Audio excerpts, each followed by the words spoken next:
Assalamualaikum warahmatullahi wabarakatuh. Berjumpa kembali dengan saya, Sang Pendongeng. Untuk sahabat Sang Pendongeng, pendengar setia Sang Pendongeng yang belum subscribe, silakan di subscribe dahulu untuk mendukung channel Sang Pendongeng agar lebih maju lagi, lebih berkembang lagi.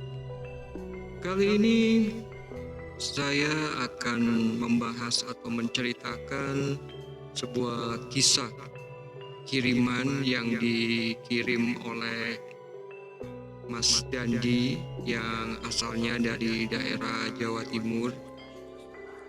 Dia menceritakan kisahnya yang pernah dia alami sekitar tahun 90-an. Dan sebelumnya saya mohon maaf karena semua pelaku nama-namanya dan daerahnya saya samarkan karena untuk menjaga sesuatu yang tidak diinginkan nanti akan terjadi.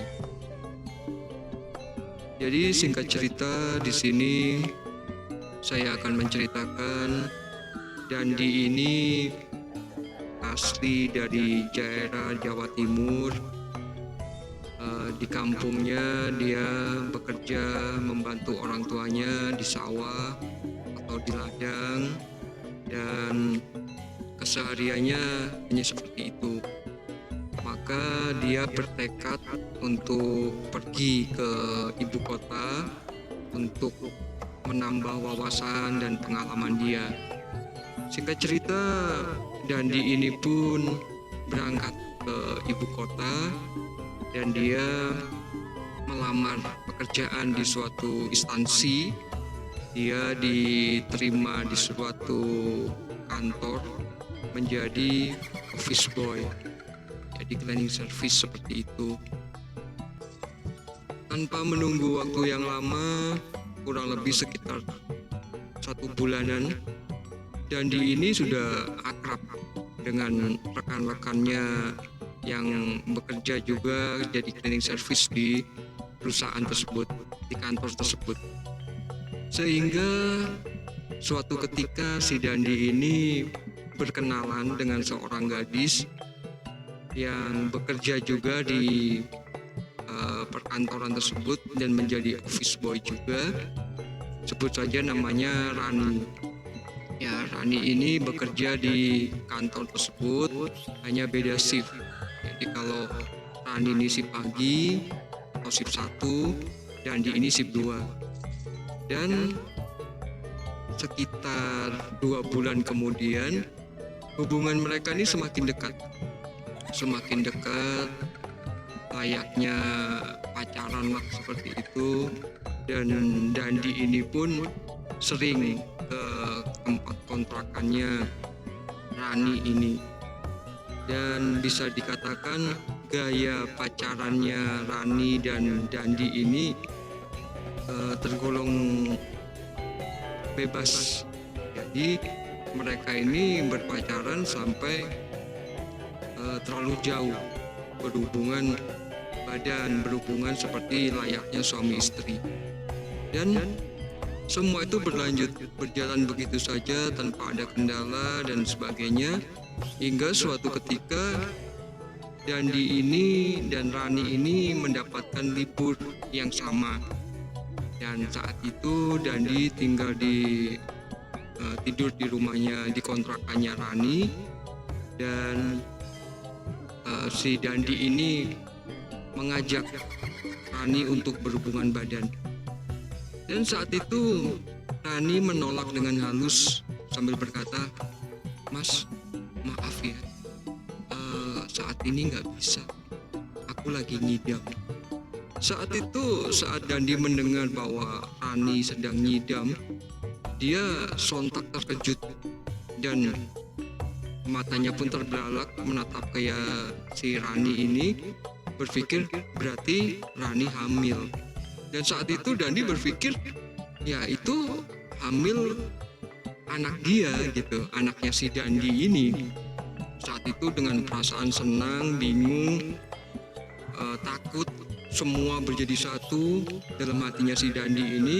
Sambil meluk Rani, dia berkata, "Iya dek, aku bakal bakal tanggung jawab, aku bakal nikahin kamu, aku nanti aku secepatnya deh, aku bakal hubungin orang tuaku di kampung, kata Dandi dengan serius, dengan semangat, senang, sedih, bingung, semua menjadi satu, bercampur dalam benak dan perasaan dia. Saat seperti itu, Rani hanya diam. Dan saat melihat Rani diam, Dandi berpikir, ya mungkin dia takut dengan orang tuanya, atau dia mungkin takut bahwa Dandi nggak bakal tanggung jawab, seperti itu. Kemudian Dandi pun keluar dari kontrakannya Rani dan berkata, sebentar deh ya, aku mau telepon orang tuaku untuk memberi kabar aku mau pulang kampung. Saat itu Rani hanya menganggukkan kepala. Kemudian Dandi ini di depan kontrakannya Rani telepon kepada kedua orang tuanya yang di kampung. Singkat cerita, keesokan harinya Dandi ini izin di kantornya untuk pulang kampung, untuk menjemput kedua orang tuanya agar melamar Rani ini menjadi istrinya. Dan tanpa diketahui oleh Dandi, ternyata Rani ini berhubungan tidak hanya dengan Dandi, atau berpacarannya tidak hanya dengan Dandi, tetapi dia juga berpacaran juga dengan laki-laki yang bernama Yuda. Nah, Yuda ini profesinya kurir, pengirim barang-barang, paket-paket gitu. Jadi saat Dandi tidak bersama dengan Rani, atau dia lagi pulang kampung, atau Dandi ini sedang shift malam, maka Yuda inilah yang datang ke kontrakannya Rani. Dan saat itu juga saat Dandi pergi, Yuda ini datang, malamnya dia datang ke kontrakannya Rani ini.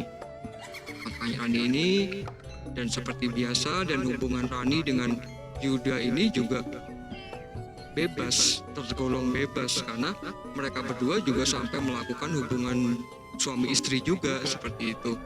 Hingga malam itu pun Yuda ini mengajak Rani untuk berhubungan suami istri.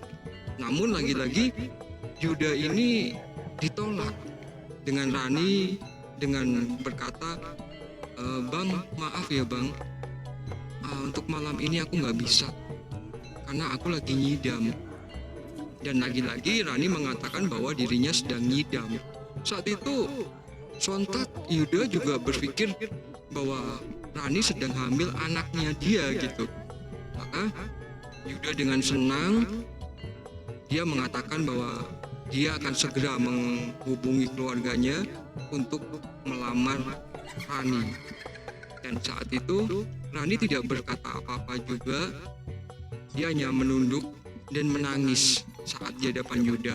Saat itu Yuda berpikir, oh dia pasti takut karena dipikir aku nggak akan bertanggung jawab dan aku akan lari, seperti itu. Maka saat itu, malam itu, Yuda mencoba menenangkan Rani, memberi penjelasan Rani bahwa dirinya tidak akan kabur, dirinya tidak akan lari, tapi dia akan bertanggung jawab. Namun lagi-lagi Rani ini masih menangis. Ya akhirnya pagi pun tiba, dan saat itu niat Yuda ini akan segera pulang ke kampungnya. Namun tiba-tiba hujan turun cukup deras, sangat deras, hingga mau tidak mau Yuda saat itu harus tetap tinggal di kontrakannya Rani karena menunggu hujan itu reda.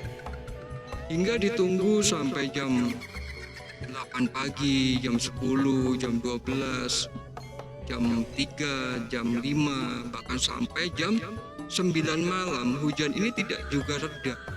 Masih deras hujannya. Jadi hujannya deras, agak reda, deras lagi, agak reda, deras lagi. Seperti itu terus sampai malam hari. Hingga akhirnya mau tidak mau malam itu Yuda menginap lagi di kontrakannya Rani ini. Dan Yuda memutuskan besok pagi mau hujan mau apapun yang akan terjadi dia tetap harus pulang ke kampungnya agar segera bisa menikahi Rani sebagai tanda tanggung jawab dia yang sudah membuat Rani sampai hamil. Saat itu Yuda juga tidak tahu bahwa Rani ini berhubungan tidak hanya dengan Yuda saja, tapi ada si lainnya lagi, laki-laki lain yang bernama Dandi ini. Dan satu malam itu pun berlalu, akhirnya pagi pun tiba, dan Dandi pun Yuda pun sudah bersiap-siap, dan tanpa disadari, tanpa dikira-kira, dinyana, tanpa diprediksi, ternyata Dandi ini sudah tiba di Jakarta lagi. Dan posisi Dandi saat pagi itu sudah berdiri di depan pintu kontrakannya Rani untuk mengetuk pintu. Jadi sebelum Dandi mengetuk pintu, Yuda ini sudah membuka pintu terlebih dahulu. Saat itu mereka berdua saling terkejut dan bingung siapa laki-laki ini. Dan waktu itu Dandi masih mencoba berpikir positif, mungkin itu kakaknya si Rani yang dari kampung, atau mungkin saudaranya yang diceritakan Rani akhirnya datang untuk memastikan kondisi Rani bagaimana dalam benaknya Dandi. Nah, sedangkan dalam benaknya Yuda berpikir, laki-laki ini siapa? Kok pagi-pagi sudah ada di depan pintu kamarnya Rani? Saat itu Yuda bertanya, "Cari siapa, Mas?" Yuda kepada Dandi. Dandi pun menjawab, "Maaf Bang, Raninya ada." Dengan sopan dan diiringi dengan senyum simpul, Dandi bertanya kepada Yuda. Yuda pun menjawab, "Oh ada, silakan masuk," kata si Yuda mempersilakan Dandi masuk. Akhirnya Dandi pun masuk dan Yuda berniat untuk keluar dari rumah, tapi masih duduk di teras untuk mengenakan sepatunya.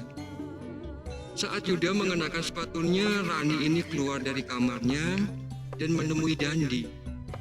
Dandi dengan cepat, dengan bersemangat, Dandi berkata, "Dek, orang tuaku sudah datang ke Jakarta dan dia siap untuk melamar kamu. Kapan kita pulang ke kampungmu, Dek? Semua udah dipersiapkan sama bapak dan ibuku dan aku juga," ucap Dandi dengan semangat kepada Rani. Saat itu Rani tidak menjawab apa-apa, Rani hanya tertunduk. Saat mendengar hal itu, sontak Yuda terkejut. "Loh, kok mau nikahin Rani? Ini apa-apaan? Laki-laki ini siapa? Kok mau nikahin Rani sampai membawa orang tuanya segala?" Akhirnya Yuda ini pun mengurungkan niatnya untuk pulang dan menghampiri, masuk ke dalam rumah lagi di ruang tamu, menghampiri Dandi. Yuda bertanya, "Loh Mas, tunggu dulu. Tadi kayaknya saya dengar Mas mau nikahin Rani ya?" Kata Yuda dengan raut wajah yang sudah tidak suka gitu, tidak emosi. Dandi dengan santainya menjawab, "Iya Mas, memang masalahnya apa? Kan Rani hamil gara-gara saya. Ya saya tanggung jawab lah Mas. Kan benar kan?" Kata si Dandi seperti itu. Kata Yuda, tunggu. Ini Rani hamil karena saya loh. Saya yang bikin sama dia. Saya yang bertanggung jawab. Kenapa jadi Masnya yang bertanggung jawab?" Saat itu sontak Dandi pun terbelalak matanya dan terkejut. "Loh, ini gimana sih? Kok malah laki-laki ini yang mau tanggung jawab?" Akhirnya singkat kata mereka berdua terlibatlah dalam satu adu argumen. Dan saat itu Rani hanya bisa menunduk sambil menangis hingga terdengar suara teriakan dari Rani. Rani berteriak berkata, "Cukup, sudah stop, diam semuanya." Saat Rani berkata seperti itu, sontak tetangga kontrakannya Rani ini, sebut saja namanya Pak Imam. Saat itu Pak Imam sedang bertelepon sama istrinya yang berada di kampung, karena Pak Imam sendiri juga orang perantauan di ibu kota ini. Saat mendengar suara Rani berteriak seperti itu, segeralah Pak Imam ini mematikan teleponnya. Sebelum mematikan teleponnya, dia berkata kepada istrinya, "Mi, tunggu dulu ya Mi, aku matiin dulu ya Mi, kayaknya ada yang berantem itu. Siapa ya yang berantem?" Kata Pak Imam. Maka kata istrinya, "Ya udah itu selesaiin dulu, jangan sampai ada apa-apa." Kemudian singkat kata dimatikanlah telepon itu dan diletakkan HP-nya oleh Pak Imam. Dan Pak Imam ini terkenal di kontrakannya orang yang bisa, orang yang tahu dengan hal-hal klinik, dengan hal-hal magic seperti itu. Saat itu Pak Imam segera bangkit dari duduknya, dia keluar dari kontrakannya dan mendatangi kontrakannya Rani ini tadi.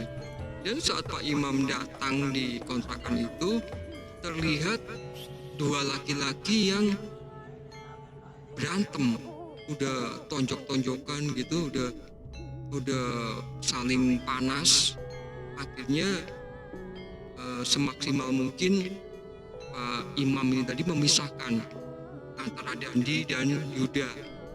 Saat mereka sudah dipisahkan, Pak Imam bertanya kepada Dandi dan kepada Yuda, karena tidak tahu duduk permasalahannya, kok tiba-tiba berantem. Nah, seperti itu. Jadi ditakutkan terjadi sesuatu yang tidak diinginkan lah saat itu. Kemudian Pak Imam bertanya, "Sebenarnya ini ada masalah apa? Kenapa kalian berdua bertengkar di kontrakannya Mbak Rani ini? Dan kalian ini siapanya Mbak Rani?" Kata Pak Imam dengan tegas.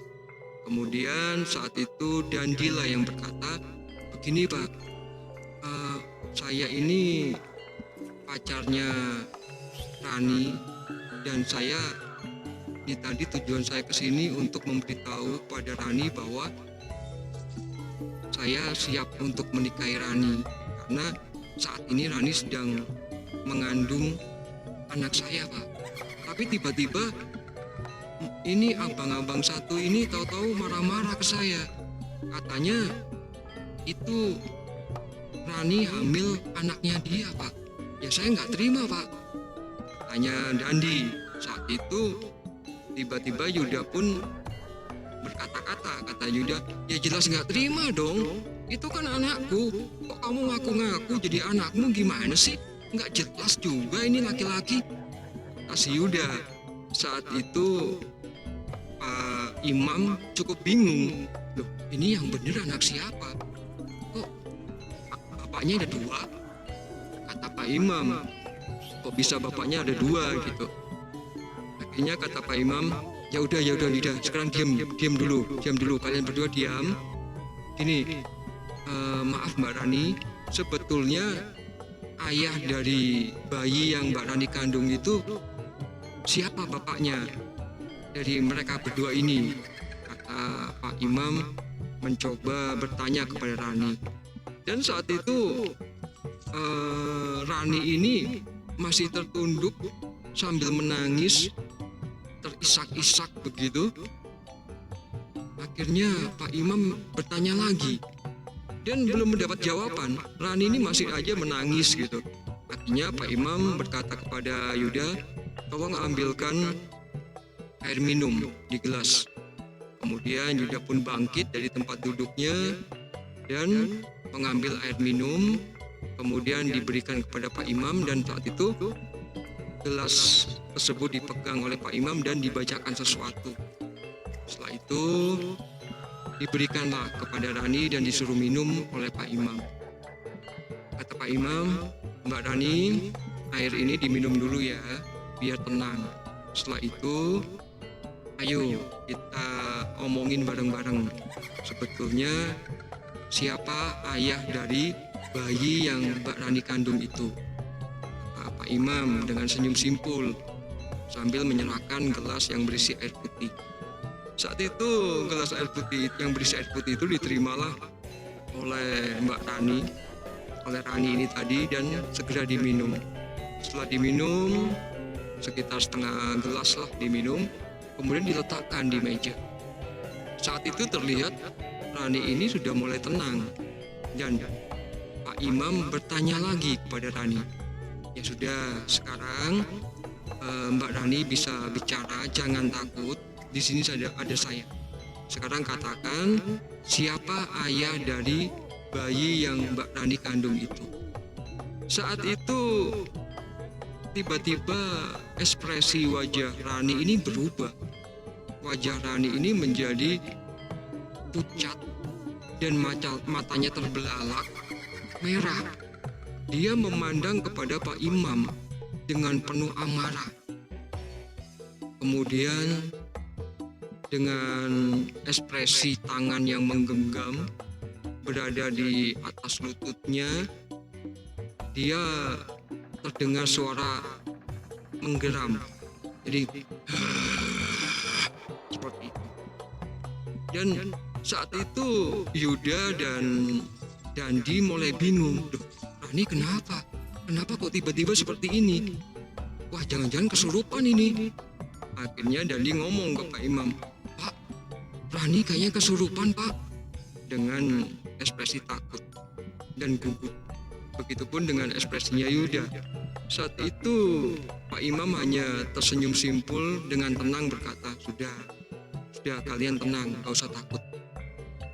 Kemudian Pak Imam bertanya kepada Rani, sekarang kamu jujur katakan siapa kamu dan siapa ayah dari bayi yang dikandung sama Mbak Rani ini.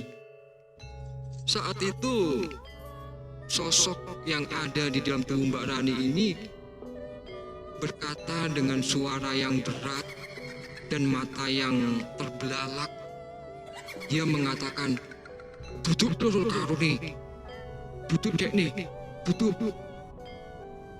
dengan berbahasa Jawa. Sedangkan Mbak Rani ini bukan orang Jawa, dan Mbak Rani ini juga tidak bisa bahasa Jawa. Namun saat itu Mbak Rani mengatakan bahwa bukan mereka berdua ayahnya. Saat itu Yuda dan Dandi sempat terkejut, loh kok bukan kita berdua, lalu siapa lagi? Saat itulah Pak Imam dengan tenang dan membacakan sesuatu, kemudian ditiupkan ke keningnya Mbak Rani ini, dan saat itu sosok itu berteriak dengan sangat kencang, "Ah, lepasin aku, bodoh kamu, lepasin aku!" teriak sosok wanita itu dengan ekspresi mata terbelalak merah dan wajah yang pucat. Saat itu Pak Imam dengan tenang berkata, kamu tidak berhak menguasai tubuh manusia. Jadi saat ini juga keluarlah kamu dari tubuh itu. Dan bila kamu pelakunya hingga membuat Rani ini hamil, maka kamu juga yang harus bertanggung jawab. Dan sekarang katakan, siapa ayah dari bayi yang ada dalam kandungannya Rani ini? Saat itu sosok ini menggelepar kepanasan dan berteriak-teriak hingga satu tetangga kontrakan situ keluar semua dan menghampiri kamarnya Rani ini karena mendengar teriakannya Rani yang cukup kencang. Saat itu datang lagi seorang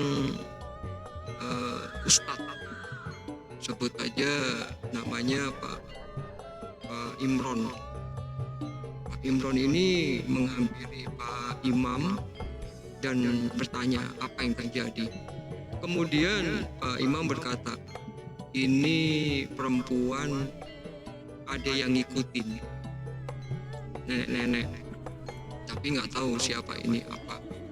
Akhirnya mereka berdua, Pak Imam dan Pak Imron ini tadi, membacakanlah doa-doa ruqyah.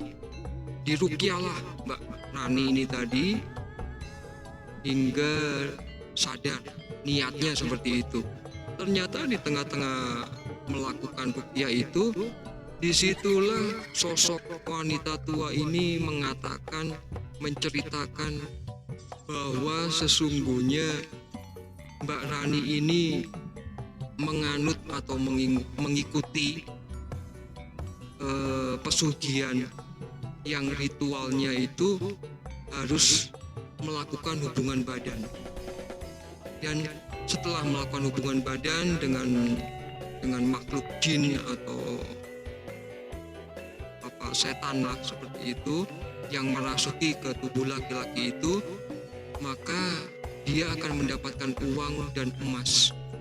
Dan itu ternyata korbannya Mbak Rani ini tidak hanya Dandi dan Yuda, yang dahulu-dahulu juga sudah pernah ada yang menjadi korban hingga meninggal dunia karena dijadikan mediator, tapi tidak sampai hamil. Nah, kali ini Rani ini sampai hamil. Jadi dari situlah Pak Imam dan Pak Imron mengetahui siapa sebenarnya Rani ini.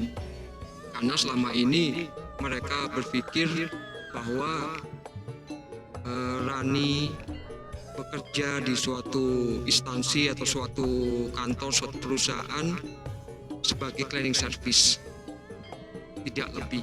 Dan saat itu juga Pak Imam dan Pak Imron membacakan doa-doa ruqyah, dilepaskanlah, dibuanglah ilmu-ilmu perjanjian Rani ini dengan iblis yang sampai mengorbankan beberapa orang laki-laki.